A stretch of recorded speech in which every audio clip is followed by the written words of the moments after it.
443.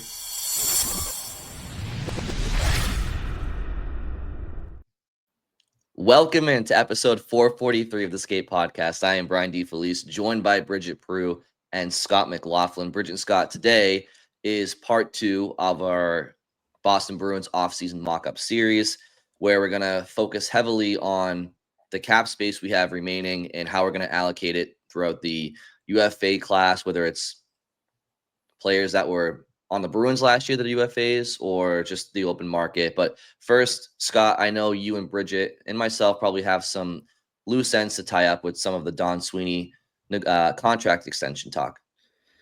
Yeah, I kind of just had like one thing that I wanted to touch on just because it feels like it's been one of the most, well, there's been a couple things like just talking to friends that come up, and one is obviously like, what has Don Sweeney done to earn this? And one point I make to people, and like not even really trying to defend him, but I've said on here before, it's like, all right, what are you asking him to do? Like him or a new GM or whoever, you're asking them to build a team that just missed the playoffs into a Stanley Cup contender, and they don't want this to be a 10-year process. They want it to be shorter term. All I point out to people is Don Sweeney did do this. He took over in 2015, a non-playoff team, and in 4 years had them in the Stanley Cup final. And that was, yes, with mistakes made along the way, and there's stuff he could have done better that you hope he's learned from, specifically talking about the 2015 draft. And there were mistakes and successes after that. But like that overarching theme of what you need to do over these next several years is something he has actually done. That you like, no matter what you think of him, you do have to give him some credit for that. Now, he had a better core to start with.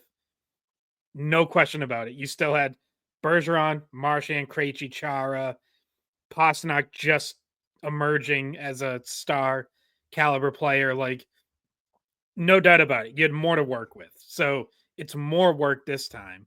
But again, like, as we talked about last episode, along the lines of, be careful what you wish for. Like, take a look around at who other teams that are hiring general managers this offseason are going for. I mean, Ken Holland was tasked with retooling / rebuilding the Red Wings after their last cup in 2008 and failed miserably. Like, wasted the back nine of Datsuk and Zetterberg and then had absolutely zero answers once those two retired. Like you can do worse than someone who has at least had some experience going through this. So that was one. And then the second thing that a couple people have asked me is like, how many coaches does a GM get to hire before you have to fire them? And I even hear it on radio, there's like this prevailing belief that Sweeney only gets one more coaching hire, that like can't possibly fire and hire another coach. To which I say, well, what if this coach still yet to be hired has a good 4 or 5 year run? This team's back in contention status, and then it's time to change the coach. Like, Sweeney might not get the chance to fire and hire another coach in the next 2 years. Like, this hire has to be more successful than that. But I don't really get the idea of this is the last coach Don Sweeney will hire. It's like, well, yeah, if things don't go well, sure. But there's a world where things go well and it's still time to change the coach 4 or 5 years from now. Like, that's just how this works. The average lifespan of an NHL coach is less than 2.5 years. So like that's another one I don't really get. Like, there's absolutely a world where Don Sweeney eventually fires this coach he hires and gets to hire another one. Yeah. I mean, I think you summed up kind of what was left from that conversation pretty well. I didn't see as much negative backlash as I thought I would necessarily. I mean, maybe people had. Ooh, I saw a lot. I saw a lot, but I shouldn't say a lot. I saw like a medium amount. I thought it would be more, but maybe it's also you spend your times in the depths of Twitter and I don't. So you're down in the trenches. Yeah, I would say like anywhere on Bruins social media. It was not the best PR day for them, but that's to be expected. Obviously fans are upset, and we've talked about why. It's very understandable. Like this past season was unacceptable. So I get it. And like I'm not telling fans like don't be upset that Sweeney's still here. Like that's absolutely well within any fan's right. Um there are just like those couple things left that I felt like deserved a little more explanation or kind of background. Okay.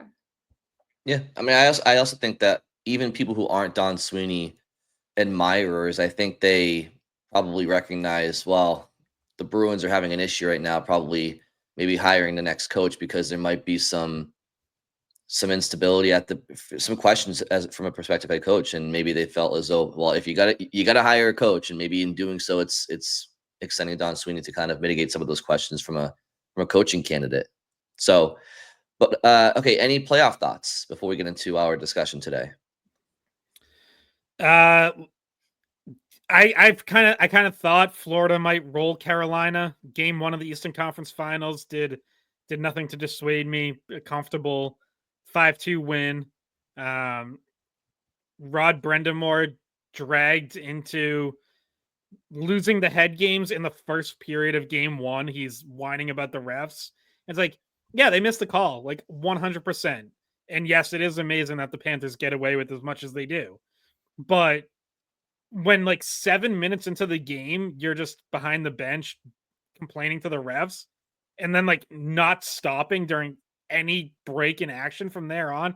It's like, dude, this is the tone you want to set for the series. Like, you want to be crybaby in period 1 of game 1? Like, I just thought it was awful optics, and it's not new for Rod Brendamore. I think it's one of the biggest criticisms of him is like he just allows himself to get sucked into like playing the complaint to the refs game. And it's Are like, you gonna say it's the like, man, same? it's like that rubs off on your team. Like it to me, it becomes like an attitude that just kind of like seeps through the lineup. And it's like, just go out and play. It's the Eastern Conference Finals. Yeah, they missed the call. So what? Like, you got to fight through it. It's playoff hockey. And what do you have to say about Brad Marchand's issues with the refs? Well, yeah, it is dumb that like he's the only one who gets a misconduct on a play where Shane Gosper shoots the puck at him. But I thought that whole sequence was funny. I didn't really think Marchand was in danger of getting hurt. Like, I saw people saying like the shot came up high. I'm like, came up to like his stomach. Like, let's calm down. It wasn't gonna hit him in the head. Yeah, I sort of thought that was all pretty funny in the end, and like the game's out of reach, so it doesn't really matter that Marchand got a misconduct. But I get why he was probably upset about it. Yeah, I mean he was screaming at the refs too, but Yeah. yeah, I mean that's classic playoff Marchand. So yeah, guys, I think we should spend a majority of this episode on our part 2, which I believe is going to be the last of the series. I don't think we're going to need a part 3. Hey, who knows? Unless we can't agree on stuff, and like then I mean we might have like 3 totally different opinions, and like then we might have to reorganize our front office. Maybe like we look for a special advisor to come in. Maybe 2 of us are firing one of the others. Like, Yeah, I don't know. It would be you going, Scott. It would be. I mean, could Brian get ugly. We're never gonna. Well, have each other. I heard Bridget hired Zdeno Chara to be some sort of consultant for us. So Yeah, we'll see. We'll see what he can help us with. But let me just reset the table for those who may not have heard episode 1 or part 1, or just could be in the dark a little bit. So the NHL salary cap heading into next season is projected to be $95 million or 95.5. Yeah, 95 it is million. that's locked in. Is that official? Yeah. They announced that in January, February, I think. Oh, okay. All right then. So it's $95.5 million right now. The Bruins have contracted salaries for $66,681,667. So heading into our part 1 episode, we had $28,818,333 of cap space to work with. And then Bridget, I don't know if you have the graphic, you want to pull it up. And then so last episode, we wanted to make some decisions on some restricted free agents for the Boston Bruins. So we decided on a 5-year contract extension for Morgan Geekie at $6 million a year. And we had Marat Husnudinov. We signed to a 2-year extension at $925,000. Jacob Loco, we signed to a 1-year, $1 million contract. And then Mason Lohrei, we signed to a 2-year, $2.5 million bridge deal. And then that got us down to cap space remaining of $18,394,333. And that gets us to today. I should also say as well that that is not including the contracts of players down in Providence like a Matt Poitras or a Fraser Minton, who we expect probably will both be accounted for in this roster. So really, if you were to take away their contracts, which is I think it's $1,686,666 combined for Poitras and Minton, and that would bring you down to salary cap remaining of $16,707,667. So I know that's a lot of numbers at you, but when we go into today's conversation, the real number that we're working with is more so 16 million and change, probably, rather than the 18 million and change. Just a little nuance for the listeners. Bridget and Scott, did you have anything to add to that? No, just in case people caught it on the graphic, quick note that I think we had Kaslick's wrong salary. I think we had his that was his salary last season listed. Yeah, his last so it's 1.567 million, which we do have that correct in like all our notes that we're working off. So yeah. So just a visual error for those watching on YouTube. Okay, so let's begin conversation. So myself, Bridget, and Scott have not discussed the players that we would like to potentially bring in and at what contract value and terms. So, I mean, I think there's clearly one big decision that needs to be made among the three of us, and it will majorly affect the rest of today's episode. And that question is the elephant in the room of how serious are we at offering Mitch Marner a contract? He's projected to make around $13 million, and that would clearly take up a massive chunk of our allowance to spend. Do you guys have any thoughts one way or the other before I give mine, or is this a unanimous decision? I'll let you guys talk. I mean, in my perfect world, I'm finding a way to get Mitch Marner. I don't know how realistic it is. Obviously, we're not privy to whether he would want to come here or go somewhere else. But my path A would be to go after Mitch Marner, because I think this team needs another offensive star. I think this is your best chance of getting one. If it means I have to, cheap out at other spots, I'm okay with doing that, because again, as I've said before, I don't think this is a 1-year retool. So I'm not approaching this offseason as okay, I need to fill in this spot, this spot, this spot, and this spot. And I'm not going to go after Mitch Marner because I want 4 guys elsewhere. No, to me, get the star. And then if you are going cheap elsewhere, you deal with that for a year. And then next offseason, when the cap goes up again and you have more space, then you can fill in more. But there are not Mitch Marners available every year. Yes, I know he struggled in the playoffs, and this was not the first year that's happened. And that does give me some hesitation. Absolutely. It is worth considering and bringing up and talking about. But you need guys who can create offense and who can drive lines. Right now, you only have one guy who can do that in David Pastrnak, and that is not enough to win in the NHL. It's not. And I don't know where else this team is finding a second offensive star.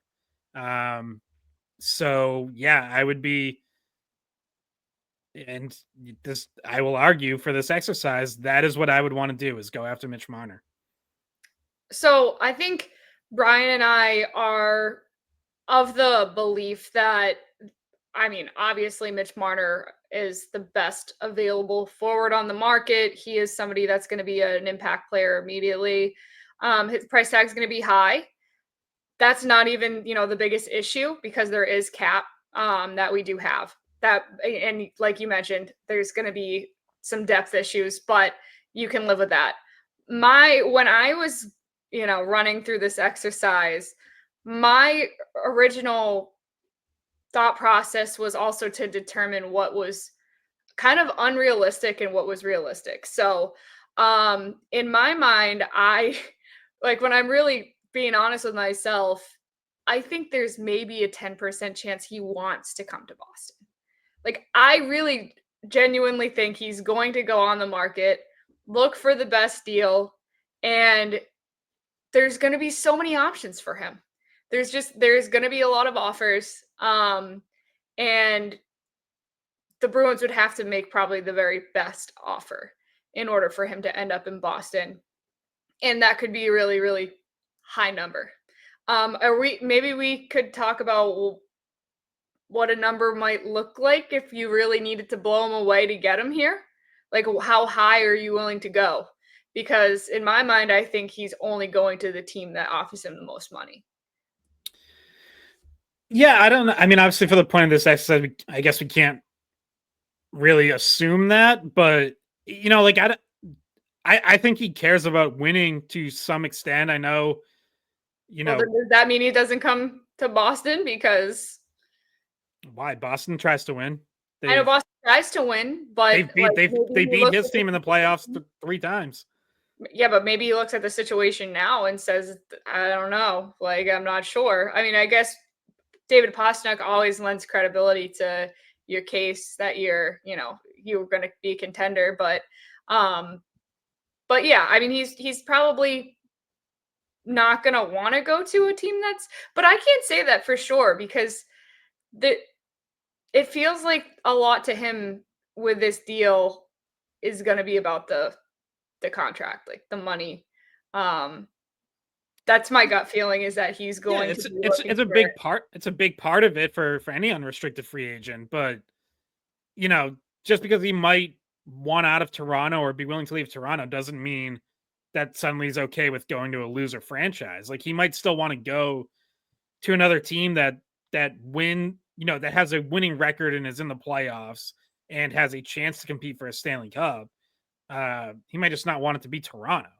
Like, he might just be sick of being there. So I think if the Bruins are seriously in on Mitch Marner, I think he would seriously consider it. Like, I don't know if they necessarily have to be the very best offer. But you're gonna have to be competitive. Like, don't waste your time offering him $11 million a year. He's gonna get more than that. I think to start, you got to be at least 12. His projection from AFP Analytics is what, 12.9? Yeah, so pretty much 13. Yeah, I mean, you might have to be at 13. Like, that might be the number that gets it done. And obviously for 7 years, the maximum you can offer in terms of length. Yeah. Okay, so before we get to, why don't we, just because it's organically happening this way, I think maybe let's just stick with what Scott's offering right now, and let's talk about in this situation, because I it sounds like Bridget and I entered this conversation maybe with a bit of a different strategy, because Mitch Marner is going to take up 90% of your or 85% of your cap allowance this offseason. And if you go for Mitch Marner, when you include some of the players in Providence that we do think will be filling up the bottom half of their forward roster, you're really left with maybe $2 to $3 million to remaining to get anybody else besides Mitch Marner. So let's just keep it here for now, and let's just play this out with Scott, because I do want to consider all angles legitimately. So in this scenario where we sign Mitch Marner for $13 million, let's call it that. Right now, we'd be looking at our forward lines as you look at Geeky, Elias Lindholm, David Pastrnak is your number one line, let's call it. And then on your second line, we're probably talking about Pavel Zacha on the left, Casey Middlestat at center, Mitch Marner on the right. Third line is Well, okay, so then let's hear it.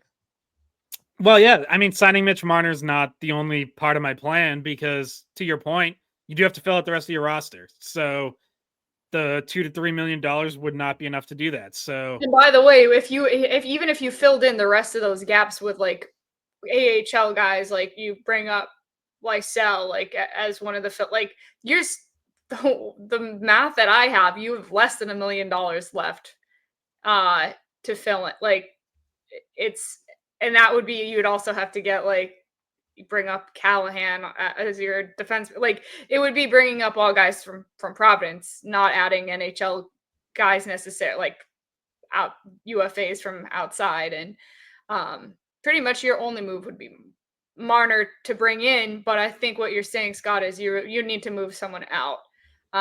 You'd be attempting to move someone out. I think I know who it is. So. Yeah, I think it naturally has to be either Casey Middlestad or Pavel Zacha. Middlestad is signed for 2 more years at $5.75 million a year. He does not have any trade protection. Pavel Zacha signed for 2 more years at $4.75 million, and he has an 8-team, no trade list. I would rather trade Middlestad, who have not been blown away by. I don't really love the way he plays. I think Zacha is more versatile. I realize, we're talking about like trying to find centers. So does trading a center away really make sense? Maybe not, but you might have to put up with it. I think Pavel Zacha can be my second line center. I know everyone has him kind of earmarked to move back to the wing this season. And in a perfect world, maybe he does. But in this world, I'm trying to trade away Middlestad. I'll have Zacha center my second line with Marner. And then I'll try to find another forward because now I've moved out $5.75 million. The second guy that I would trade away is Jonas Korpisalo. You might have to retain some set. He has a $3 million cap hit, signed through 2028. I know the Bruins, Don Sweeney said, they're going to have more of a goalie competition. There were times Korpisalo deserved to play more. Okay, but he didn't. And if Jeremy Swayman is going to be the 55 to 60 game starter you expect him to be, and you still hope he'll be in what you hope is a bounce back season, then I don't need to pay my backup goalie $3 million. To me, that's not a good use of money. If you were reducing Swayman's workload to 50 games or fewer, and all of a sudden your backup's starting 30 to 35 games, I'm more open to having that kind of money invested in my backup goalie. But as things stand, I'm not. And I'm willing to bring back Michael DiPietro, give him a shot to be a backup. He had a good season in the AHL.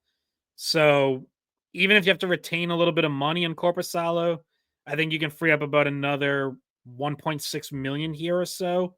Say you retain 500,000 on Korpisalo. That's a $2.5 million cap hit out. DiPietro's probably signing for 900,000 or so. So that's another. So I've just freed up between those two moves about $7.3 million. And honestly, like, I don't even care what I get back in return. Those are salary dump trades. Okay, but those are salary dump trades. And so who's taking on those? Like, who has cap for that? Like, that's why I didn't get into this game. And I'm glad you came up with a completely different plan because now we can discuss it. But like the reason I didn't go down this road was because there's so many things that would be difficult about this plan.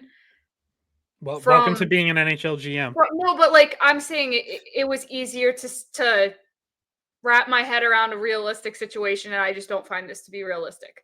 So Marner, you'd have to blow him away, right? But if we're talking about the trades, like who's going to take Middlestad? Like who are you getting rid of this contract to? Who's going to take a lot of teams have cap space. A lot of teams have cap space, and what, you have to trade a guy that you just spent Charlie Coyle on to then just and like package him with a draft pick to get rid of him. I don't see like I don't think I should have to include a draft pick. Like I mean like trade him for like a 3rd round pick. Yeah, I mean I'm fine with that as long as somebody wants to take on his contract. His contract is not a good contract. He's getting it depends. It's not if he gets back to being a 55, 60 point guy, it's not a bad contract at all. Yeah, I just don't know if right now his value is like people see him like that. So, or if they're confident that he'll be that. Yeah, it's a fair question. And I don't know the answer to that either, but I'm betting on some team out there being willing to take the chance. So it's very clear. It's very clear at this point that even in Scott's scenario here, where he's trying to bring in Marner, it's clearly going to be very difficult. You'd have to be the destination he chooses, which that alone, I really do feel like his time in Toronto has been so dramatic and probably at times unhappy for him. I could see him just signing for a team out west, whether it's with a good young core, whether it's an Anaheim, whether it's a San Jose who just got Macklin Celebrini and Will Smith and Eklund, and they have another top 2 pick this year. So like I could see him going somewhere with a really strong young core that's on the rise, and he can wear his sandals to the rink every day. I don't see Boston with their massive question marks where he would be one of the biggest answers. And he knows that. So he'd be like, okay, so they're kind of relying on me. And I could see him not wanting to go to Boston because of the uncertainty of their franchise right now. And it's not too dissimilar to Toronto as some of the places I just mentioned. But let's say he did choose Boston, and Scott, you were able to trade away Middlestat and Corpusalo. I'm curious about what you're using, how you're using their cap space to fill out the roster. So now you have Geeky, Lindholm, Pasternak, you have Marner, Zaka, question mark. I still think that there's somebody on defense that you'd like to add. So I just want to flush out the rest of your idea so that I can hear your whole picture. So I do want to use an offer sheet, and the guy I want to target is Will Cooley of the New York Rangers. He is projected to get a contract of $3.5 million AAV. I had how many years? Where did that go?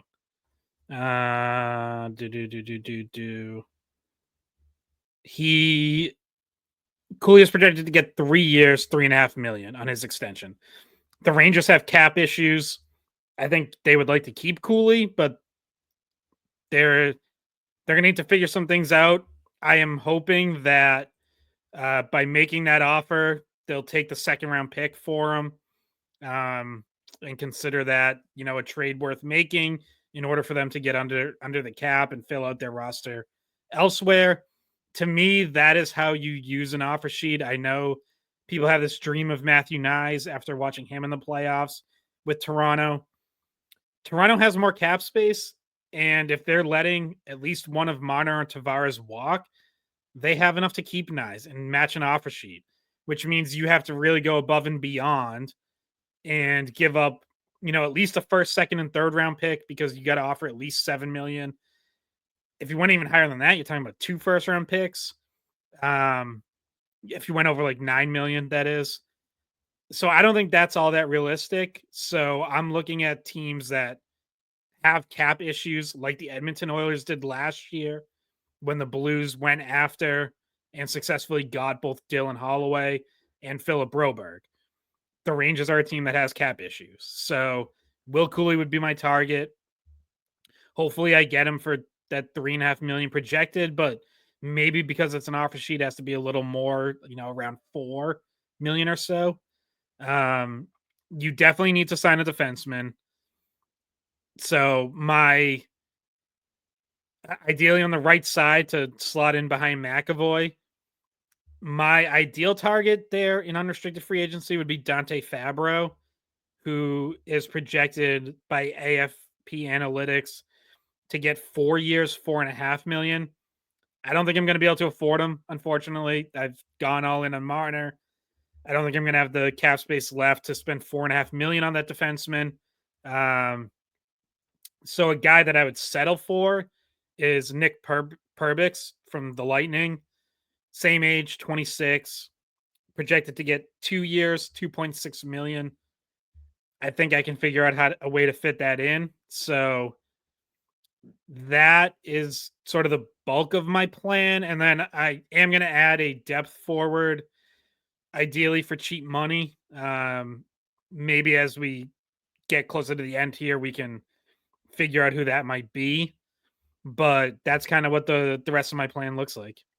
All right. Well, we could figure that out, but that's assuming we're going entirely with your plan. Well, Brian asked what the rest of it looked like. So there's my strong arm us to be like, and so you guys can add one person to this roster now that I spent all the money.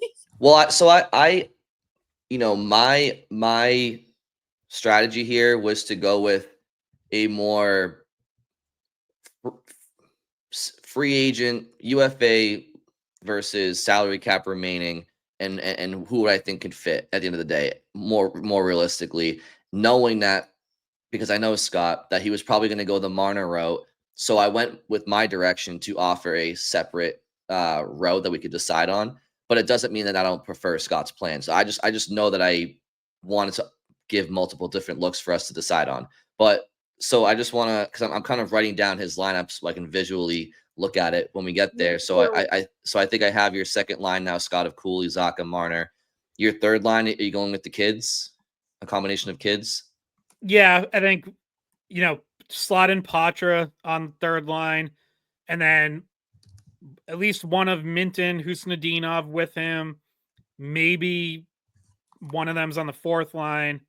I wouldn't love having a third line of all three of them, but possibly depending on this veteran forward X that we're able to find, maybe I have to start that way. You'd still have a hole on the third line, though. Well, that's what I'm saying. I'm hoping to go out and find a cheap veteran who can fit there. I'm saying ideally it would not be a Husnudinov, Minton, Patra line.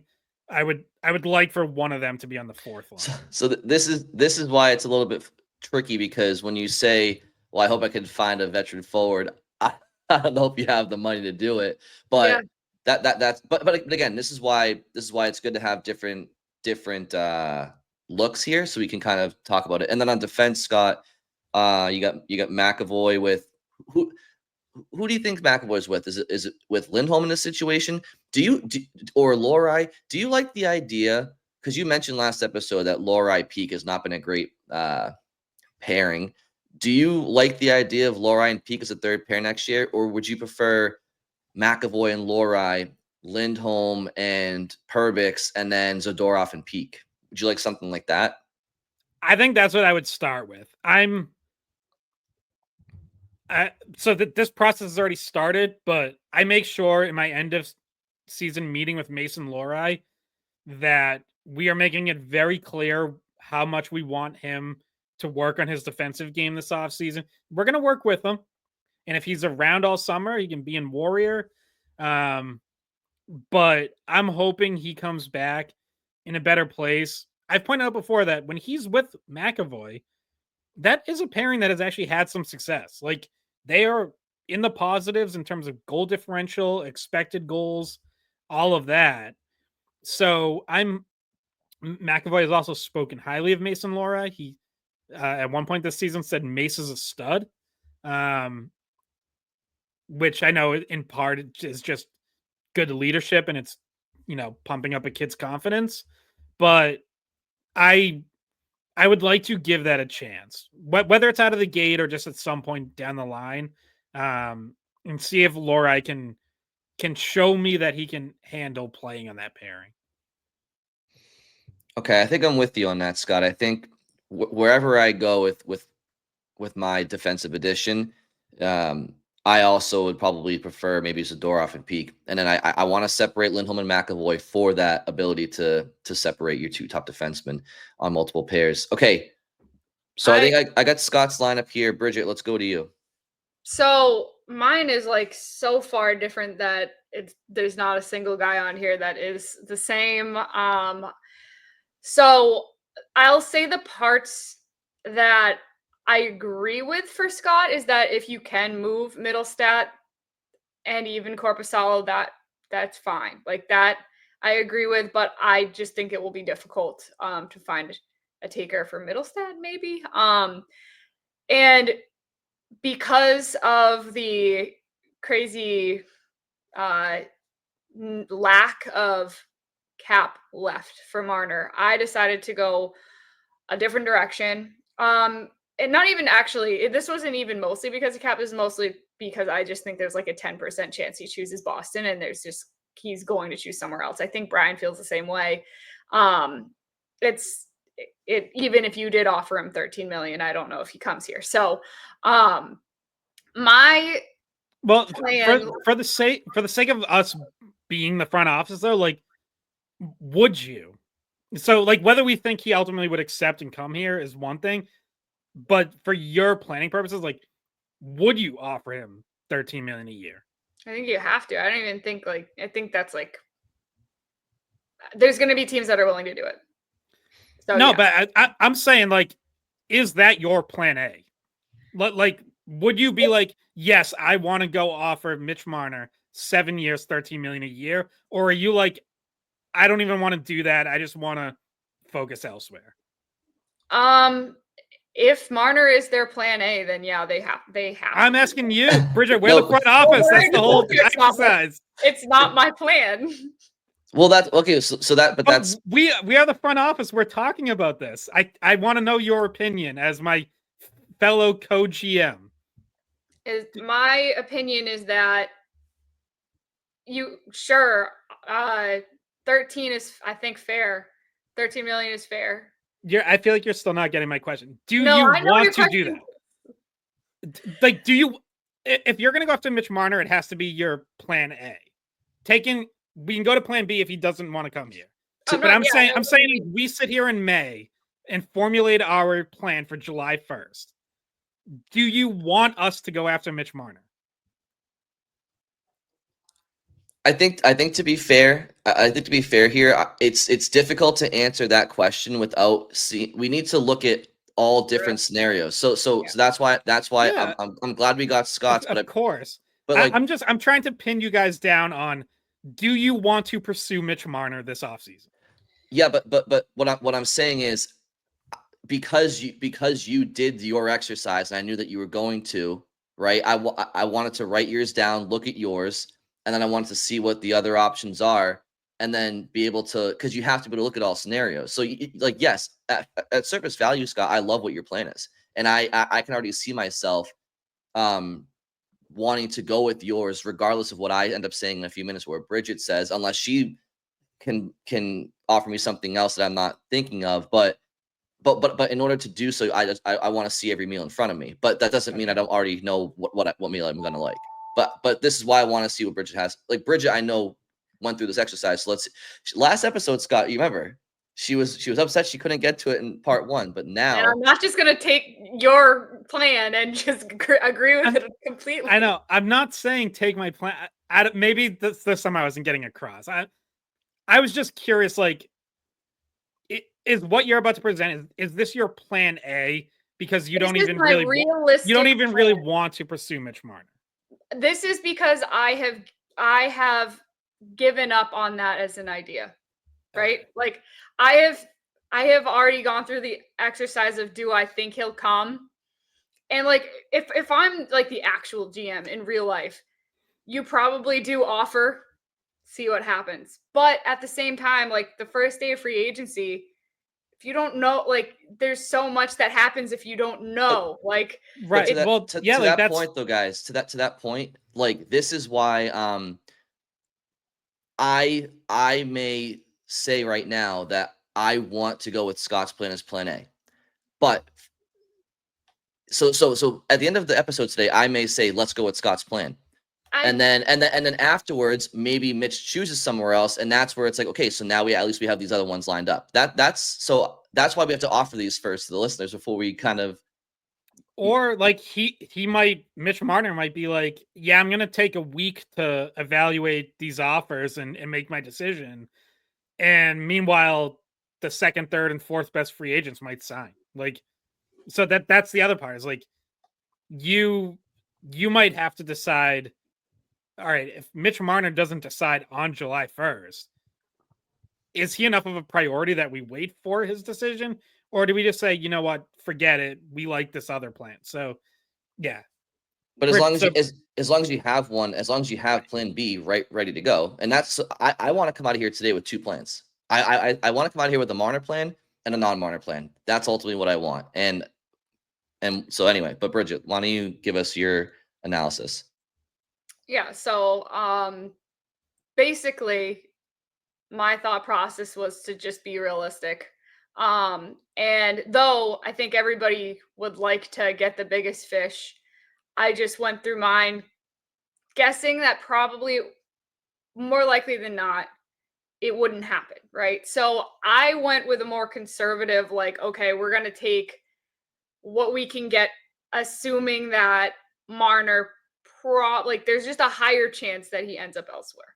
So this was, do you want me to just read off my plan? Also, I'm not sure if Scott's plan the math adds up, but because I was trying to run the numbers too, but I don't. It does. I have it all broken. But we're missing a player. Like there's a hole. Okay. Yeah, there's the veteran free agent X. That's fine. I have the math done out on. What does X equal? Hold on, Bridget, just go. I was gonna get to it at the end, so it's not front and center in my notes right now. Okay. All right. So my plan was to target someone that was in that second bracket. Like I think there's a clear, or forwards at least, there's a top 5 group of guys that are out there. Marner being at the top. And then you have, in terms of like what the projections are for contracts, like there's a group of guys that are rated like above 6.5 and up. So it's Marner, Besser, Ehlers, Tavares. I think it's actually 6. Sam Bennett and Brad Marchand. And so I went through some of those other guys that weren't Mitch Marner and plugged them in and tried to watch the way that my roster turned out in that case. And I kept coming back, though I did come back to Brad Marchand a few times, and we can talk about that too. Because like of the available options, I like if you just think of it, say we had no connection, this is just another UFA and there's like the backstory wasn't there, like he'd be a great fit. Like, I know that sounds crazy, but if you just like try to separate the situation, like I genuinely came back to him multiple times. But once again, trying to use logic and reality, I was like, yeah, I mean, genuinely, if you said you can sign one of these 3 contracts, Brock Besser, 7 years, $8.4 million. That's his AFP projection. Nick Ehlers, 6 years, $8.1 million. Or so they have Marchand projected low. So I'm gonna say with this great playoff run, let's say he gets his $7 million, 3 years, $7 million. I would sign Marchand 3 years, $7 million. Yep, me too. Yeah, there was a lot of scenarios where I'm like, okay, well, let me consider this guy like Besser, and I'm like, why would I want Besser if Marchand's available? And like, if I could get him, I like him better as a fit for a lot of reasons, and the style of play, and I trust him, and like we know what we're getting. And there was several times I came back around to it, and the reason why he's not on my roster right now is because I also think that just trying to dig deep and be realistic, I think that bridge has been burned. I don't not even burned, just like I think the decision was made, right? I think that there's maybe some hard feelings, but it's also an understanding that this is a job, and like was also professionalism. I don't think they hate each other. I think just they just made a decision, and I don't know if either of them will go back on it. And I do think he'll get offered $7 million from someone. Hey, maybe he wins a cup in a month from now. or I guess less. And then he's like, you know what? I do want to go back to Boston. Let's maybe come up with a slightly friendlier deal than I was expecting the first. I don't know. Probably not going to happen. But he fills the hole that they have. Like he would fill the hole that they created for themselves because they traded him. So he's still a star, free agent available. And so I didn't rule him out in my thought process until I kind of got to the point where I was like, well, it's probably more likely that the organization wants to go younger, like they've made this decision. So I started looking at some of the younger guys that also were gritty. And I kept coming back to Sam Bennett. So my plan has Sam Bennett coming in. And wait, I made my own little graphic for this, and so anyway, I have Sam Bennett coming in as second line center. Zacha stays on the left side. I kept Middlestat, even though I'm open to if someone would take him, but he was on the right. So essentially a line of centers for your second line. And that was the first move I made. And it looks like Sam Bennett's cap hit would be, the projection was at 6,637,000, about that. So that's significantly less than Mitch Marner. And it did give you more flexibility to do things with other holes in your roster. That feels like a number that's going to end up being low. I think Sam Bennett, once again in the postseason, is only helping his own value. I do honestly think you're going to have to go to 7 at least to get Sam Bennett, which I'm okay with. I had him in one of my plans as well. He is not far down my list at all. If we're not getting Marner. Yeah, and he's 29. So obviously He's 28. It's 28. I thought he was just turned 29. Well, maybe if it was in the last few weeks he did, but the projection has him at 28.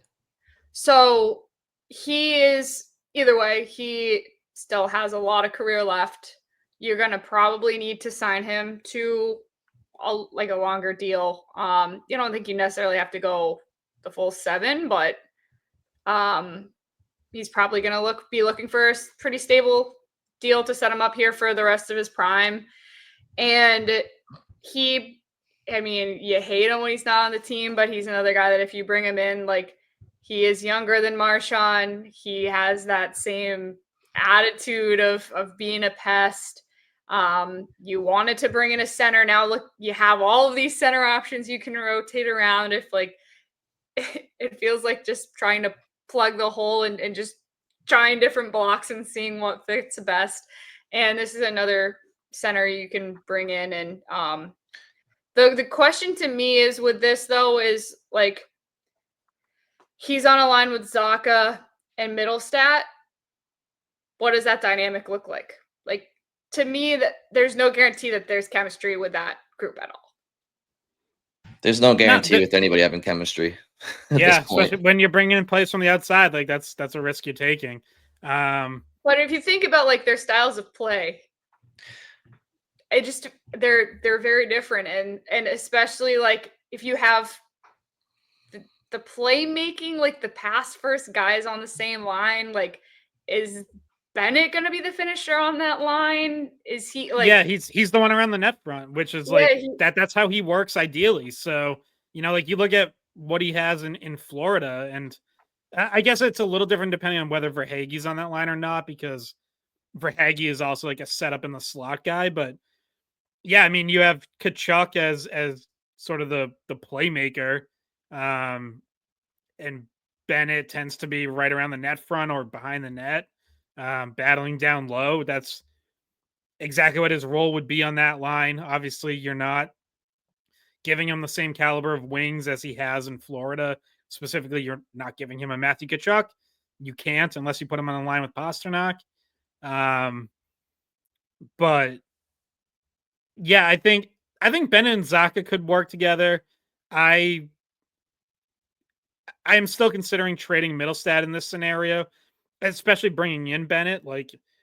can I move Middlestad, free up money elsewhere, and do something else on the wing?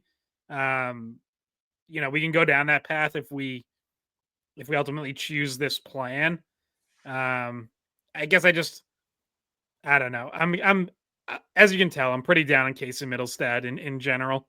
I think we all. I mean, there was a text that went in the group chat before we started the series, which was, "Hey, are we going to trade someone?" I think we all knew who it was that we were all thinking, and it was a move that was made at the deadline that doesn't seem like a fit. So I don't know. I think we're not the only three people that see it either, and maybe fans tuned out after the trade deadline, but yeah, I would be completely open to that, because not only was it kind of a weird fit, but the contract is not good.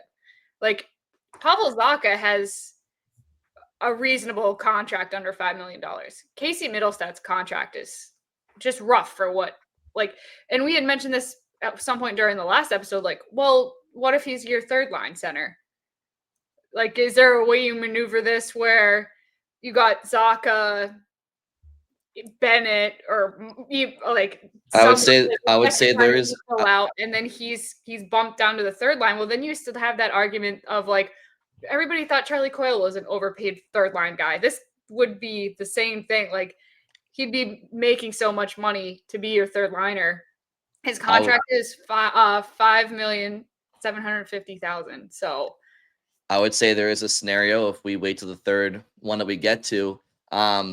Maybe I'll inform you guys on that. But also, just quickly on that point you made, Bridget, the Coyle comparison, I understand it, but the cap is continuing to rise. It's not the same percentage as Coyle's was against his cap, and ultimately the Bruins did sign him, or they did trade for him last year. So it's a contract that's on our books, and I'm more concerned about where's the best place for him to succeed. But before we get to mine, I just want to get your lineup. Did you say you had your lineup somewhere written down, just so I can visually look at it myself? Yes, I do. I accidentally spelled Middlestat wrong, though. Oh, that's okay. I did the double. Just ignore this part, okay? So, this is what my lineup looks like, and I am not a 100% fan of this. This is cap compliant.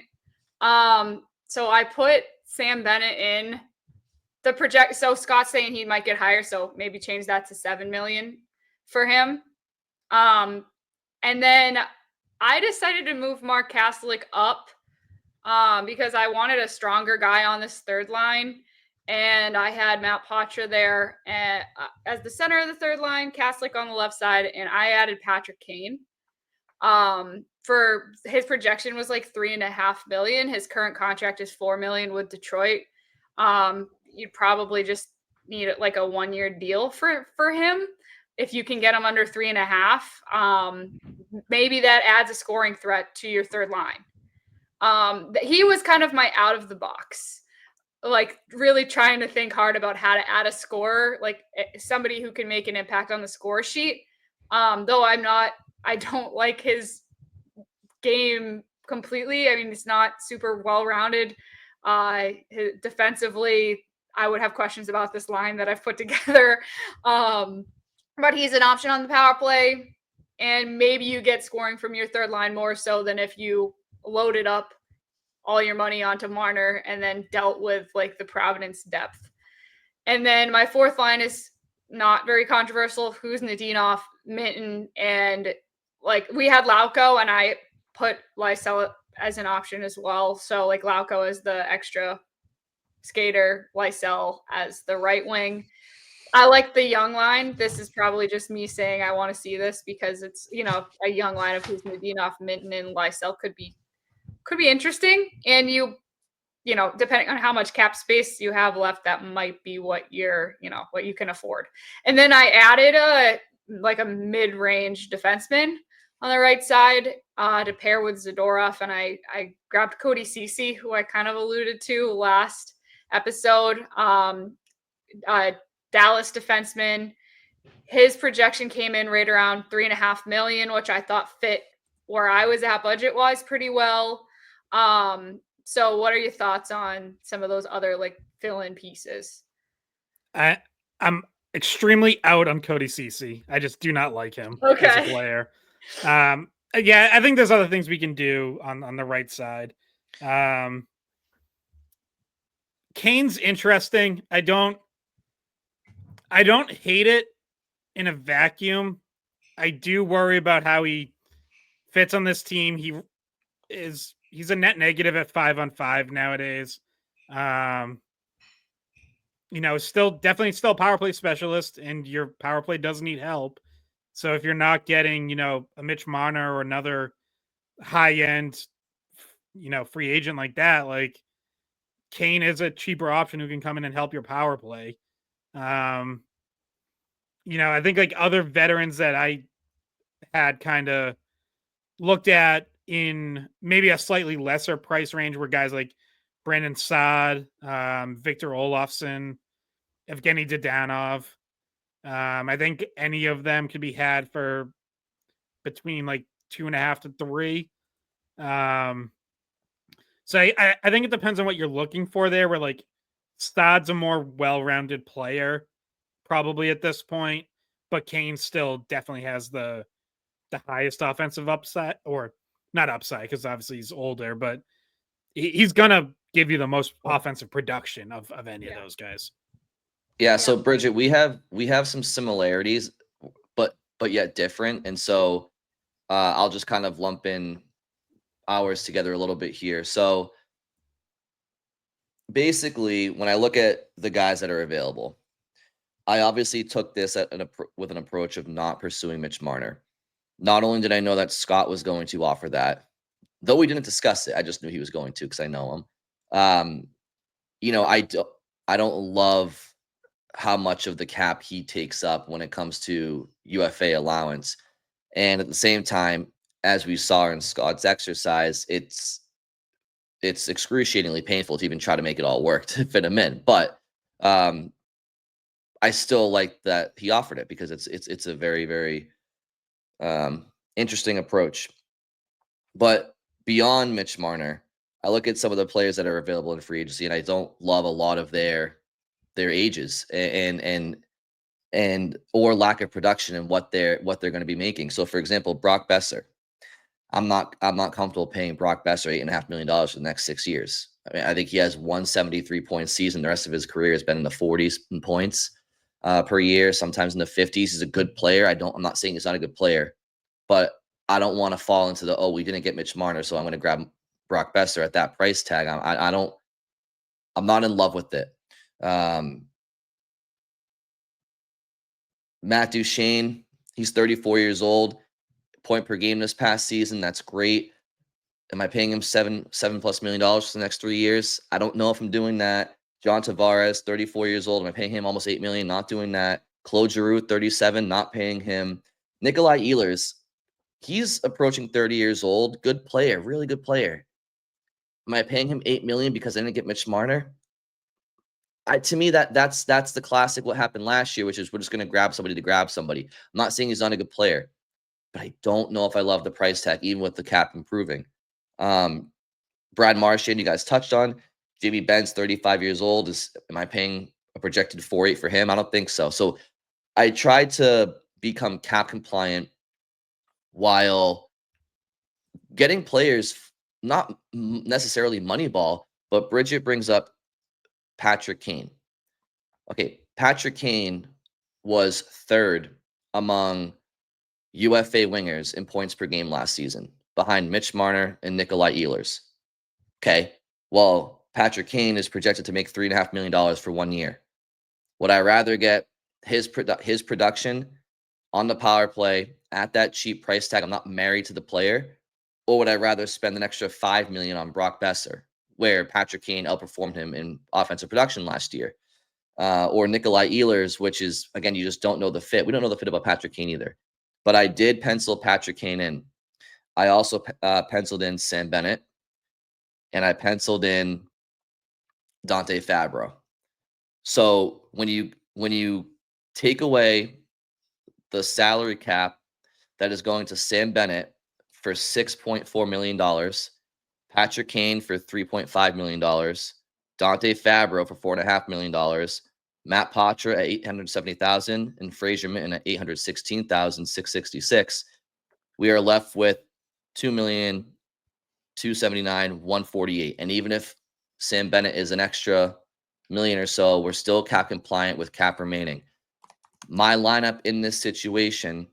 Now, I just also Dante Fabro. I just think he's 27 years old, former first round pick, played with BU played with Charlie McAvoy at BU. I think he's a defenseman who's hitting his stride. I do like the Nick Perbix signing by Scott. If for some reason I couldn't fit Fabro's cap in, but in this situation I can, so I'm gonna pencil him in there. 27 years old. I think he's a good, solid puck moving, good skater, top 4 defenseman to help replace what you lost in Brandon Carlo, but replace it in a different way because he's a different player. And then up front, I just think that you would probably go with Morgan Geekie, Elias Lindholm, David Pastrnak. Your second line would be Pavel Zacha at left wing, Sam Bennett in the middle, Patrick Kane on the right. Your third line would be Fraser Minton would be playing on the left wing to start. Casey Middlestat would be centering him, and Matt Patra on the right. And then your fourth line would be Husnudinov on the left, Mark Kaslik at center, Jacob Blauko at the right. Defense, Mason Lohrei, Charlie McAvoy, Hampus Lindholm, Dante Fabro, Nikita Zadorov, Andrew Peak. I don't look at this as a off season that is crippling the Bruins long term. You're not married to Patrick Kane. Yes, you would have to fill his void probably the following year at the top 6 if he was to move on. I think internally you could do that, or through free agency, or hopefully whoever you draft maybe this year, somehow, some way that would be able to be solved in future seasons. But I think Sam Bennett at 28 years old, 29 years old for the next 6 years, I don't hate a $6.5 million contract for him when the salary cap is going to be going up and up and up in this league. I think Casey Middlestat, I put him down to third line so that Minton and Patra at least have some young veteran presence there and they can play off of each other. I don't love Middlestat in my top 6. If he's going to be on the roster, I do think he's better down the line. Maybe he creates some mismatches for you. And I think your fourth line, Kaslik and Lauko, is great. Husnudinov, I do think, has more upside than a fourth liner. Right now, I just think it's kind of a numbers game, and we'll see how it plays out. So this is kind of where I'm at. I simply looked at the salary cap, how much money that they had after our first episode, and how they could, bring in some guys less creative than Scott's. There's no offer sheets here. There's no trades here, but I just kind of went with this approach to give us this option as well. So how much money's left now at the end of yours? $2,279,148. Okay, Well, so that's enough. That's enough to fill in your 13th forward, 7th defenseman. Which, by the way, like, I guess just for the sake of throwing this out there, I kept coming back to, like, I think looking at your own UFAs, which we still didn't really run through, but I think Jokiharju out, Wotherspoon out. I'm fine bringing back Cole Koepke for like $1 million. It's basically the same deal as Lauko.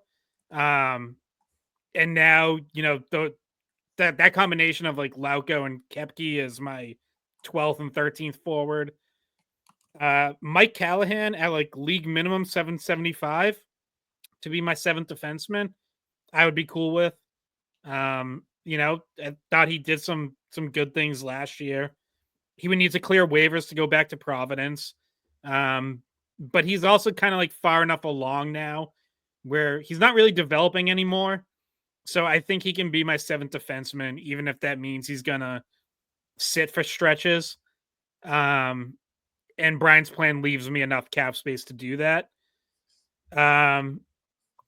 So one hang up here that I got to throw into both of yours is, for whatever it's worth, now they haven't gotten a deal done yet, but Patrick Kane and Steve Yzerman have both said they are optimistic about getting an extension done to keep him in Detroit before he even gets to the open market. Mm-hmm. So again, maybe they're wrong. Like maybe it doesn't happen, but I do think we have to consider that there's a strong possibility that Patrick Kane will not even be there on July 1st. Yeah, and in that situation, then who else could we try to grab? Well, there are some guys further so, down the list. Well, so this is where I'd like to circle back to part of my plan. For basically that same money, you offer sheet Will Cooley and trade a second round pick for him. Yeah, I mean, I love Will Cooley. I if I know that the offer sheet is successful and then that's great. So in that situation, you'd be looking at Zaka, Cooley, and Bennett. No Kane, and you'd still be under the cap. Yep. Yeah, I mean, ultimately, when I attacked this exercise, I didn't want to do so where you could be left with shitty contracts for a long time and be guilty of, oh, you're just trying to get back into the playoffs, not do the things the right way. I don't think Dante Fabra at $4.5 million is that. I think that's a very, very fair contract. In fact, I think it'll be a good one in time. Patrick Kane, first of all, the value is for again, as I said, he was ranked third behind Marner and Ehlers in winger point per game production among UFAs available. He's a proven winner. Yes, he's older, but so are a lot of the other guys in this list, like, Tavares and Giroux and Marchand and others like Ben. Like, there's a lot of guys in their 30s. But Kane produced last year. I don't think $3.5 million for potential 60 to 65 point production next year for 1 year, signing for 1 year, anybody would scoff at. And then Sam Bennett, like I just think when the cap is at 113 million in 2 years, maybe he's your third line center. And again, when you're talking about percentage against the cap, it's not that bad. Maybe at that point, your first round pick this year is around maybe or whatever. I don't think that this offseason is you're not married to some long-term contracts with guys in their 30s. I don't think you're overpaying a ton. In fact, I think you're getting good value. And I do think that this roster, I think this roster should be a playoff roster, if not competing for a playoff spot, no problem. And that's great. Like because you do want that improvement year to year. I could see this roster being like a 2008 Bruins or 2017 Bruins, where they might not be a Final Four roster, but they should be in the playoffs, and that should build on something. And I just don't think you're married to a John Tavares contract or Nikolai Ehlers contract or any of these guys that are 30 years old or into their 30s. Or Brock Besser at $8.5 million. He's 28 years old. I don't love that either. So I think this offseason is realistic, and I think it doesn't cripple you. And I think that it improves your roster. And again, we have draft picks in the way, and I like this offseason. I think it's a responsible offseason while also trying to be while improving. I have a question about those two plans. So if we think about the two plans and which one. Bridget's phone is blowing up. Is that the Casey Middlestat trade calls? Yeah, actually, I gotta take this. Minnesota wants him back. No, I'm just kidding. No. So if you think about which one, like aside from the fact that I think one is much more realistic than the other, that aside, which one gives you a better chance of being a playoff team next year? It's Scott's for sure. Like that could be a playoff team. I mean, I think Scott's much is more than the plan, like the Bennett plan. I think Scott's is so I think the one that I laid out there, I think should be a playoff team. I think Scott's. I think so too. I think Scott's is definitely a playoff team because I mean, well, I will say this, so in the situation that I put out there, and Bridget, I'm going to lump ours together because they're similar but different. But you would have between Pastrnak and Kane, you'd probably have 160 points between the two of them, maybe 170. Between Pastrnak and Marner, you're looking at 200 plus points between the two of them. That's significant production on your top two right wingers. So Scott's scenario is an extra, 35 to 50 point production in your right wing position alone in your top two lines. So that does improve your playoff chances. They should absolutely be a playoff team. I want Dante Fabro, but if we get Marner, Nick Perbix, I have no issue with. I think he's going to be a perfectly serviceable defenseman. And then, of course, Scott's also adding Will Cooley. Now, is there a world where you get Marner, but we don't find a way to offer Shea Cooley? That makes things trickier. But again, there's also the possibility of Scott saying, well, we can find a veteran forward. I also like, in addition to Mitten and Patra, and I've been saying this before, and I'm not saying he's going to be there in October, but if push came to shove and you didn't have the money to get somebody for October, I wouldn't hate the idea of a Don Melis winning a spot as well in the bottom six and seeing if he can provide something if you went big at Marner and you just didn't have the luxury of going external everywhere. So I do think that there's a way where it's like, okay, in Scott's world, you have Geeky, Lindholm, Pasternak, Cooley, Zacha, Marner. Again, a lot has to go right for that combination, but let's just say that we can figure it out. Geeky, Lindholm, Pasternak, Cooley, Zacha, Marner, Melis, Minton, Patra, Husnadinov, Kaslik, Lauko, Lohrei, McAvoy, Lindholm, Perbix, Zadorov, Peak. I like that as well. A lot has to go right for us to do that. And then there are going to be questions about Mitch Marner and what he can do in the future and how will his contract age and is he, does he fit the culture that not only Boston has historically have, but where we want it to get to. If you get Marner, but you don't get Cooley, I'm afraid your top six is too light. Like, I love the idea of Cooley and Marner because Cooley is a bull in a china closet power forward. But if we don't get Cooley, well, now I have concerns about our forwards being too weak to play against. So a lot has to go right in that scenario. Whereas in the scenario I painted, I'm fairly confident that we can get this done as long as, we're the highest bidder. And I don't have those intangible questions that I have with Scott's. I'm looking at both, and I do love the idea of Dante Fabro in my top four over Nick Perbix. However, I would do Scott's if we can do it. So I think that would be a fair plan A. But I've probably rambled for like 5 minutes now, so you guys go. Oh, you're good. I feel like we argued and then you just like sat and watched for half the episode. So there you go. I was not to like throw a third option in here, but I did have like a more aggressive non-Marner Sam Bennett plan. So like, I just think it's worth mentioning because I think there is a way where you could get Sam Bennett and Nick Ehlers. And I like Ehlers. I like him more than Besser as a player. I think he's better with the puck on his stick. He's better at creating stuff on his own and for his line mates rather than just being someone who needs to be set up to finish. I think Ehlers plays defense.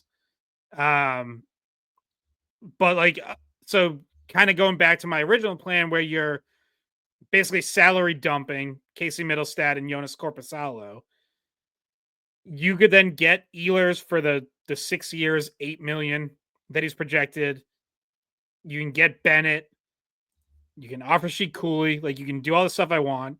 And then you still have to take the downgrade on defense from a Fabro to a Perbix, which is, a $2 million cut.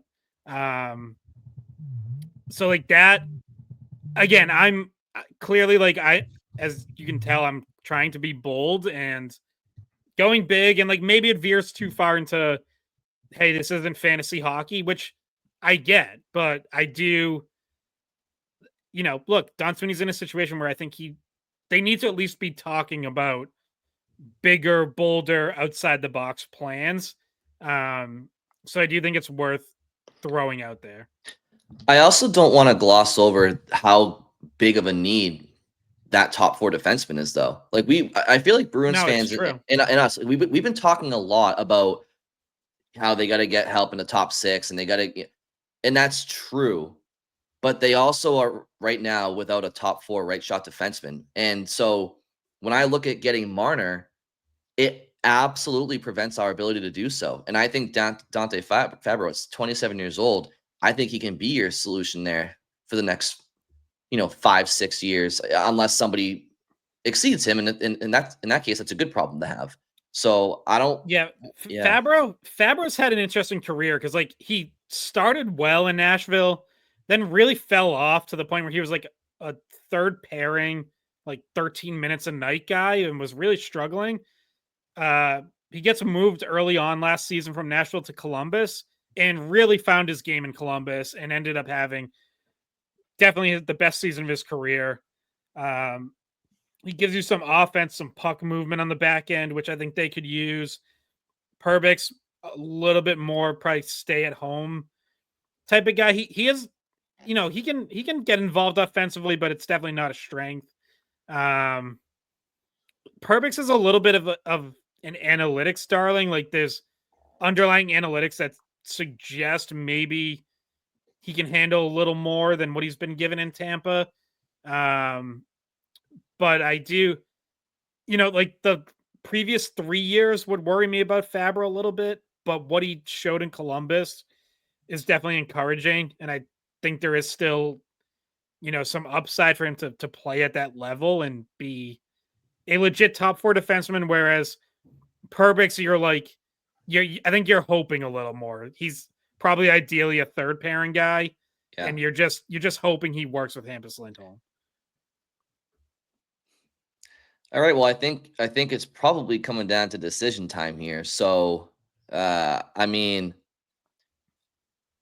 I'll just read the rosters again, and obviously they have more.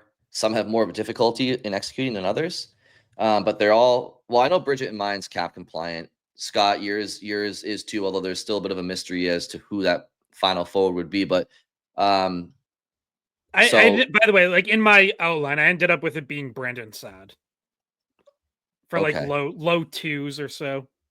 Okay, so I'll read off Scott's then. So it sounds like we have Morgan. So Scott is trading away Casey Middlestad. He's trading away Jonas Corposalo. He's offer shooting Will Cooley. All three of those things are executed, and that's done.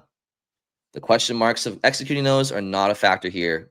We know we can get it done. So Scott has Morgan Geekie, Elias Lindholm, David Pastrnak, Will Cooley, Pavel Zacha, and Mitch Marner. He has Brandon Saad, Fraser Minten, and Matt Patra. Yeah. Then he has Marat Husnudinov, Mark Kaslik, and Jacob Lauko, and Cole Koepke as maybe a 13th forward, potentially. He has Mason Lohrei. Honestly, like probably Koepke playing over Lauko. Not that it really matters, but... Okay. Then he has Lohrei and McAvoy, Hampus Lindholm, Nick Perbix, Nikita Zadorov, Andrew Peak. Bridget has Morgan Geekie, Elias Lindholm, David Pastrnak, Pavel Zacha, signing Sam Bennett, Casey Middlestat on the right. Mark Kaslik is third line left wing, Matt Patra, Patrick Kane, third line right wing, Marat Husnudinov, fourth line, Fraser Minten, fourth line center, Fabian Lysell, Jacob Lauko, fourth line right wing, Hampus Lindholm, Charlie McAvoy, Nikita Zadorov, Cody Ceci. The defense, I would much rather have Fabro than Ceci, and there is cap space left for me to change that. So, okay, so Fabro for Bridget, and then Lohrei and Peak. For myself, I'm offering us the option of signing Sam Bennett, Patrick Kane, and Dante Fabro, along with Matt Patra and Fraser Minten on the books as well. So our lineup would be Morgan Geekie, Elias Lindholm, David Pastrnak, Pavel Zacha on the left, Sam Bennett, and Patrick Kane on the right. Fraser Minten on the left-hand side on the third line, centered by Casey Middlestat, Matt Patra on the right. Marat Husnudinov, fourth line left wing. Mark Kaslik, fourth line center. Jacob Lauko, fourth line right wing. And same as Scott, like Cole Koepke could be that depth forward too, and they can rotate Mason Lohrei, Charlie McAvoy, Hampus Lindholm, Dante Fabro, Nikita Zadorov, and Andrew Peak. And that is cap compliant as well. So I guess it's voting time, I suppose. This is the hard part, but. Yeah, well, I was going to say, like, I mean, we can vote if we want, but I was going to say, like, if we want to kind of, I guess if maybe just see what you guys think of this, like throwing out as kind of the ultimate compromise roster here. All right. 2 of us did not have us landing Mitch Marner. Let's say we don't get him. Either we don't go all in on him or we just get indications he's going to go somewhere else. Okay. We don't get Mitch Marner. You two have us getting Sam Bennett. I like the idea of going after Sam Bennett if we did not land Marner. So let's give ourselves that. We all like the idea of Dante Fabro. I think we all consider him a worthy target on the right side. So let's do that. I'm going to say we don't get Patrick Kane because I'm thinking he will re-sign with Detroit. So where I'll throw my plan in is I do really like the idea of offer sheeting Will Cooley and trading for him. Yeah, I forgot we talked about that a few minutes ago. I think that's a really solid. I think in that situation, I think that we're not getting the offensive upside in our top 6. I think we probably also need. I think if you don't get if you don't get Mitch Marner, obviously in his 100 points, at least Patrick Kane in his 65 points or 60 to 65 points in a full 82 game season. I think he had 59 points in 72 games last year. So add an extra 10 games of health, and he's probably around 65 points. Will Cooley's a 45-point guy at this stage in his career, maybe 50 points with upside, but you are certainly getting a lot of sandpaper and physicality and straight ahead hockey with him and Sam Bennett. Does that help us where the league is going? I think that at the same time, like Patrick Kane's 7 years old, so he's not going to be around much longer anyway.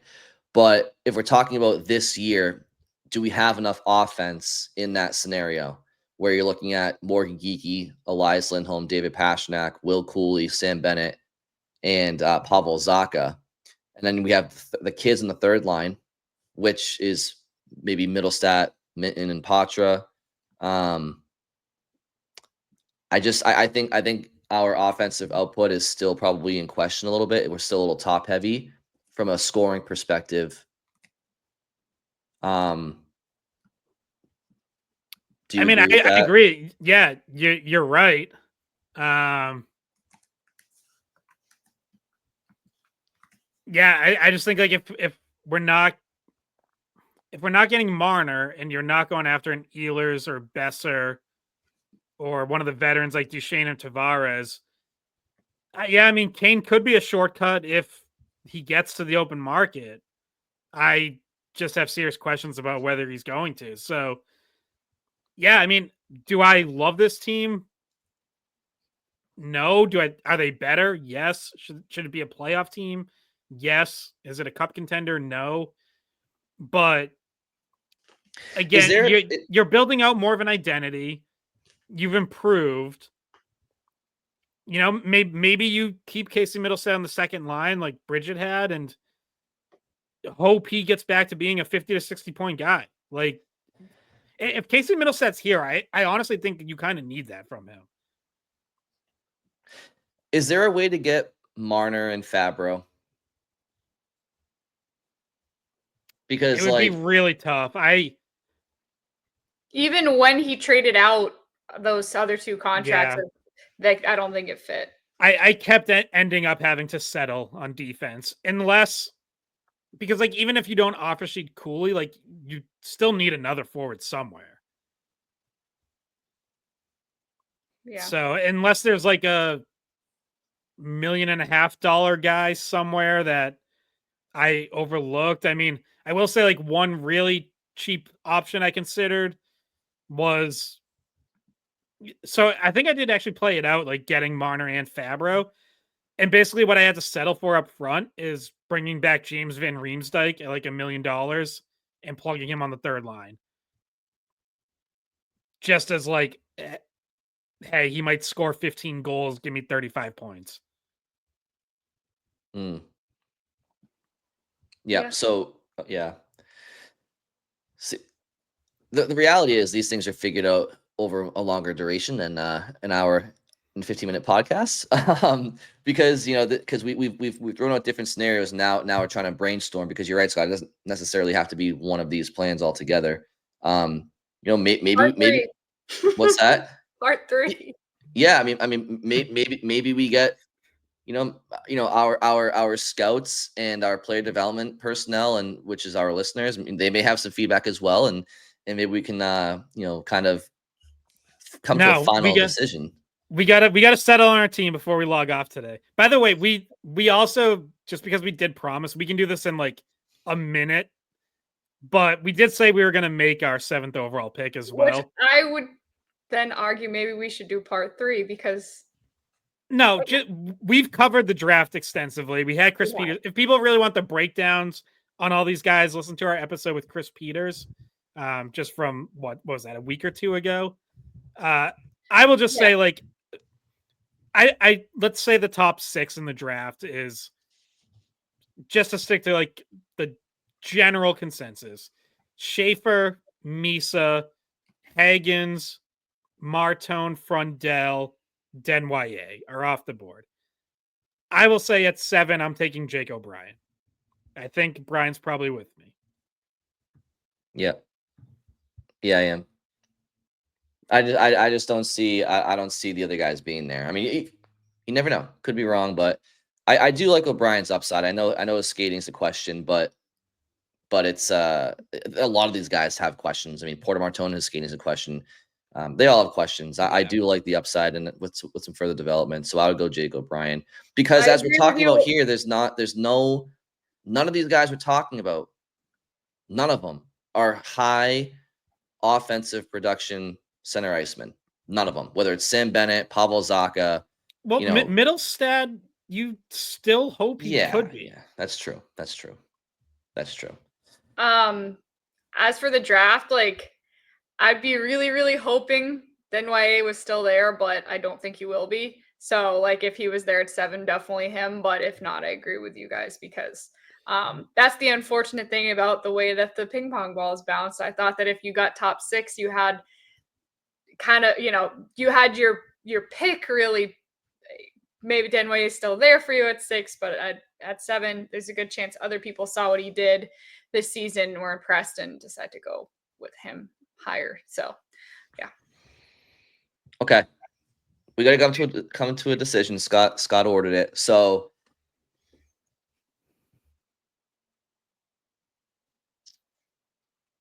do one of you guys want to go first? Scott, are you steadfast in what you said?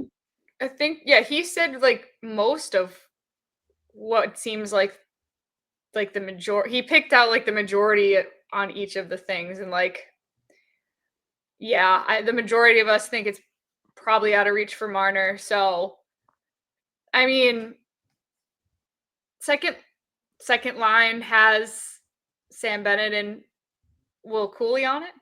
Is that like Zacha? Yeah, or you keep Middlestad there and Cooley's on your 3rd line. That's fine with me too. So, want to say first line stays the same. We haven't touched that. So, Geeky, Lindholm, Pasta. Which, by the way, could very well change once the season starts, but we're just kind of going under that for now. But those guys are all under contract as long as you get Geeky, as long as you get Geeky under contract. But then it'd be Zacha, Bennett, Middlestat. Then it would be who do you have centering your 3rd line? I think they're probably going to want it to be Fraser Minton to start. Maybe. I mean, I don't know if they have. I think they might have plans for Patra at wing, if you're comparing him to Minton. But if Middlestat's in the 2nd line, it might be Minton centering Cooley and Patra. Does that work for you, Scott? Yeah. Okay. Give it a shot. And then 4th line is who's Nadinov? Kastelik, Lauko, / Kepke. Okay, yep. And then our D pairs are you have Lorei McAvoy, right, Scott? Yeah. Not that I mean, you can line it up however, I guess. Yeah, and so the only addition is Fabro, and then the rest of the 5D that you already had are Lindholm, McAvoy, Zadorov, Fleury, and Peak. So, Right. and But that we're- is without trading off Korpisalo, right? So we keep him as the backup. Yeah. Okay. Yeah, and we have Zadorov as a third pair defenseman with Peak, and then we're putting Laura with McAvoy and Lindholm with Fabro, just to kind of split up the top two defensemen. And then yeah, like obviously there's now this is kind of a separate comment from our exercise, but like is there? I've seen rumors out there about Minnesota and Marco Rossi and teams being interested in him, and I have questions about why is he sliding down in their lineup when he's a younger 50 60 point player. But I mean something like, and that might take some draft capital to get him. I mean, I guess there's other things out there that we haven't really considered in this exercise, like hockey trades. It's tough to predict hockey trades. I mean, Scott's trades here, Middlestat and Korpisalo, they're not the. I guess you could probably find takers if you had to, but as far as like NHL player and NHL player back, or I don't know, it's just tough. That's kind of why I more so kept it to cap allowance in the free agent list. But yeah, there's a ton of ways that this offseason can go. The reality is we just kind of covered like 3 of 100 different scenarios that they can do. Bridget, are you putting together a graphic so we can? Yeah, I'm trying to. I don't have a number for Cooley. What's like a 3.5? 3.5. Yeah. Okay. All right. Well, then I will have that up in a second, but you guys can keep talking. Yeah, I think there's stuff I like about this. Like, look, bringing in Sam Bennett and Will Cooley really gives you a physical element and more of an identity. If they're on the same line, that line's going to be a menace on the forecheck. If they're on 2 different lines, then you have tone setters on each of your middle 6 lines. Yeah, but look, we've talked about it. Like the clear, what this roster still lacks is like a true second difference making forward to go along with David Pastrnak. You still don't have a second offensive star. It's a concern, and it's something that whenever it is that you're going to be in cup contention again, it's going to have to be addressed before then. So like I said, like I don't love this team we've assembled. It's why it's my least favorite of what I've heard. I mean, like, well, I like Scott's better than what we came to, and I like the one that I came better than what we came to, and like with mine, I feel like we stayed under the cap, but we addressed top 6 scoring with Patrick Kane, but also Sam Bennett, but more so Patrick Kane. And I just think that, as well as the power play, I mean, the Bruins had one of the worst power plays in the league last year. I mean, Patrick Kane helps that. And then I just I just think that getting a top 4 defenseman is very much a need for them, and not really something that should be plugged in with another third pair guy. And so I looked at my roster. I'm under the cap. Okay, we got Bennett, we got Patrick Kane for that offensive production as well, and then we got Dante Fabro. And I look at Scott's, and Scott has a home run offensive producer with Mitch Marner, but and then you get Will Cooley ideally, but then your bottom 6, it's kind of okay. Let's see if we can fill it out. But then the Perbix part, it's just like I love Marner, but it's like he's still not. I don't think Perbix is a solid top 4 defenseman at this point. He could be. I mean, Fabro is also kind of unproven.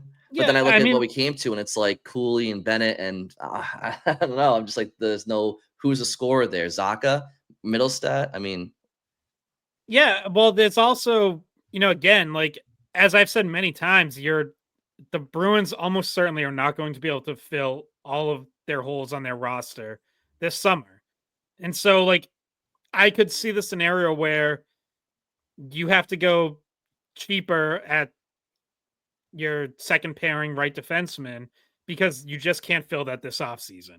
And you leave that open to be addressed in the future. You don't tie yourself down long term. Perbix is maybe 2 or 3 years, or you even bring back Yoki Haru for 2 years, or like that might have to be something you just kick the can down the road. If you go bigger up front. Yeah, I mean, Kane. If you're saying that Stevie Y has him under wraps, then that is what it is. But I mean, well, and like I don't know that. Like I said, I'm just going off what each party said at Detroit's breakup day. Yeah, but like you're going, if you're getting Kane, you're going cheap there. I mean, $3.5 million for a potential 60+ point production is pretty cheap. Yeah. And then I think Fabra was a more than fair value, and I think Bennett. Obviously the nature of free agency is players, they get offered more years in turn than they're probably worth sometimes. But I just don't think Bennett at 6.5 or even 7.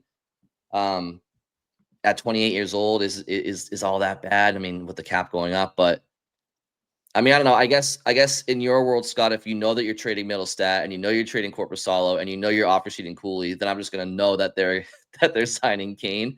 But yeah, I guess we'll go with what Bridget has up there for now. It's I guess that's a compromise, right? And I don't think you're and just for cap purposes, like you're still about $1.5 million like compliant, like you have $1.5 million left with the cap. So yeah, I mean, at the end of the day, this is not a Stanley Cup team next year. I don't think so. Bridget, did that include like your 13th forward and 7th defenseman? Yep, I put Cole Koepke in. I didn't put a 7th defenseman in. I didn't know. I think we say Callahan at league minimum $775. Okay, so then that has you under. And then let's see. So you probably have like 700,000 or so left, somewhere around there. You have 600,000, 663,000 left. Yeah, that's fine. Okay. Yeah, I mean, I like I said, I think there's a little bit of question marks offensively, but I think you hope that Middlestat can step up and again, like you're not tying yourself to a Brock Besser for 6 years at $8.5 million.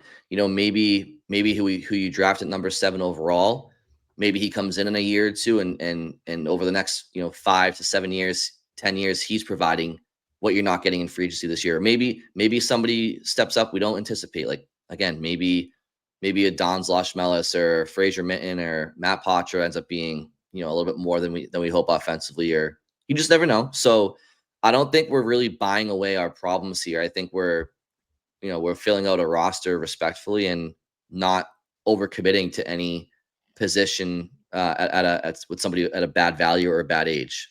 And organically, if we aren't a great team next year, then it's a good draft and we're gonna have to lick our wounds. But I just don't think Marner is enticing, but there's other areas to address, and I just think I don't know. It's tough. It's an incomplete roster. I know him and Pasternak would be great, but I don't want to be in a situation where you have unhappy stars, that are not seeing a positive direction of the team, and I don't know. It's just this is. I actually think this is kind of a fitting way to end because I think this is genuinely how a lot of general managers feel on like July 20th.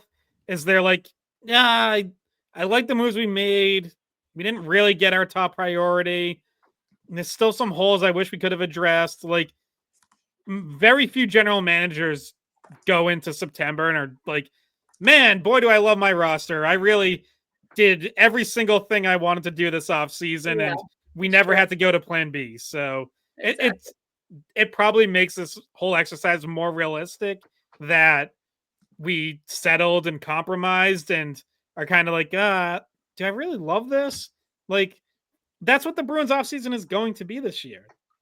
We are not going to get to training camp in September and be like, wow, this Bruins roster is awesome. Like, we hit it all out of the park and did everything we wanted to do. Like, that's not how it's going to go. No. But I do think we have a couple of playoff rosters here. Yeah. Like, I mean, I think the one Scott said, I think, should be a playoff roster most definitely because of the top heavy nature of Marner and Pasternak. And then I think that, the one that I offered and Bridget's is similar. I think it does, there's definitely enough there where it should be a playoff roster. Because one thing too is everybody always keeps saying, well, the Bruins, they finished 5th last in the league last year. It's like, yeah, I know they did. But it's not, when the roster is healthy, I don't think it's I don't even think last year was a 5th worst roster in the league. I mean, they were kind of flirting with playoff contention for a long, long time. Yes, they played more games than people for most of the year, but I mean, you go down some key players, you sell at the deadline. I mean, it's just gonna fall and fall fast, and that was kind of by design. So I mean, I'm not looking at this as like, oh, are they gonna go from 5th last in the league to a playoff team? It's all, the truth is always kind of somewhere in the middle sometimes. So Yeah, and also like another thing I've told multiple people the last couple of days is like, it makes a huge difference if Jeremy Swayman plays like the goal you're paying him to be. Like, we can't overstate how much him being, quite frankly, bad last year hurt the whole team. And like how much more of a challenge it just makes it to be a good team when you're not getting goaltending. Like, we haven't seen that in so long around here. How far back do you have to go to the last time the Bruins had bottom 10 goaltending in the NHL? Like mid 2000s, at possibly even longer than that. Like, it's been a long time since we've watched a team that didn't have at least above average goaltending, and usually it's been top 5 to 10 in the league. Yeah, I mean, you went. Let's just go back to like the late '90s, turn of the century. But you had Byron Dafoe, above average goalie. Obviously, Andrew Raycroft came into the mix for a little bit there, and then they had a slight limbo stage where they had, was it Hannu Toivonen, and they thought he was the next guy, and eventually you found your way to Timmy, and then Tuukka, and Allmark and Swayman. So it's been a while. But all right, this episode has been a while. Thank you everybody for bearing with us, but we had to talk about it out loud. I know it was all over the map, but Yeah, this was the final. So I just wanted to put it up one last time. This was the final. it's not sexy. It's not a sexy roster. It's better than what we had, though. It's not a sexy roster, but it's certainly not doing what a lot of people blasted management for last year, which was overpaying and overvaluing just to spend at free agency. I mean, I think we kind of did so responsibly, I should say, but it's not, we're not tied to anybody in their 30s and overpaying many people. I think Will Cooley that's great value for him. I like the value on Dante Fabro, Sam Bennett. That's not even that bad of a contract, especially with the cap going up and everybody knows what he brings. We're still we have some question marks offensively right now in our middle six. But again, you said it, Scott. Casey Middlestat, he's capable. I don't know if he's better suited on the wing. I think that's kind of why I may have penciled him in as a third line center. I think he kind of needs to go up the middle of the ice with his wingers, but whatever. We can figure it out. That's up for the new coach to tinker with. Yeah, I guess so. I wouldn't hate Lindholm, Bennett, Middlestat down the middle. I think that's pretty decent when you don't really have a true number one, all things considered. But all right, do you guys have any final takes before we're here until dinner? I know, right? I have a doctor's appointment to go to. I gotta go. Yeah. All right. Well, let us know how much you disagree with us in the comments. Or very quick little note: the Chicago Blackhawks are hiring Jeff Blashill to be their next head coach. Yes. Bruins talked to him. I don't think he was at or near the top of their list, but just throwing that out there. And as a refresher, we did choose Marco Sturm. So yes, that's our head coach who will be tinkering with the lines. Scott wanted the job, but it just wasn't. It was unprofessional to be a GM and a coach at the same time. This isn't Slapshot. Okay. All right, guys.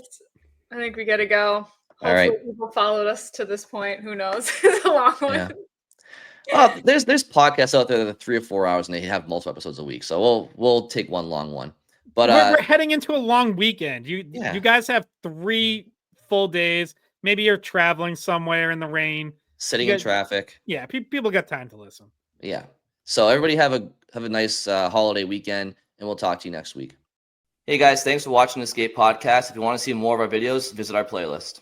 Not in front of a screen? You can listen to us on Spotify, Apple Podcasts, or wherever you get your podcasts. Don't forget to follow us on social media. And if you enjoyed this video, please don't forget to give us a thumbs up, subscribe to our channel, and leave a comment.